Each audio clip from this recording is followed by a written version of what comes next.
Alam mo, isa sa pinakamasarap na pakiramdam ang pagmumotor ng long ride. Yung tipong pagsakay mo pa lang ng motor, pagpaandar ng engine, may mararamdaman ka ng kakaibang saya.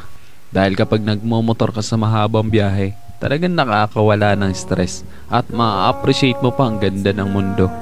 Yung tipong habang nagmumotor ka, masasabi mo na lang sa sarili mo na, wow, ang sarap palang mabuhay.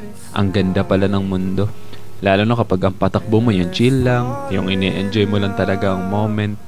Madami kasi tayo kanya-kanyang problema sa buhay. Pero kapag nagmomotor ka na, makakalimutan mong problema mo. Lalo na kapag maganda ang view, maganda ang kalsada, tapos hindi mo namamalayan, nagkakaroon ka na pala ng positive mindset dahil magaan ang pakiramdam mo eh. Kaya kapag stress ka na, kailangan mo lang din talaga minsan ng mahabang biyahe bilang isang pahinga eh. Ang weird no?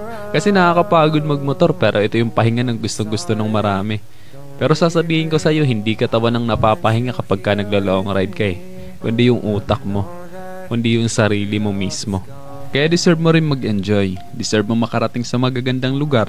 Deserve mo ng bagong experience, ng bagong kwento. Ang buhay ay isang mahabang biyahe. Madami kang pagdadaan ng iba't ibang uri ng kalsada. Malubak, mabuhangin, madulas. Kailangan mo lang din talaga maging maingat. At pwede kang huminto para magpahinga.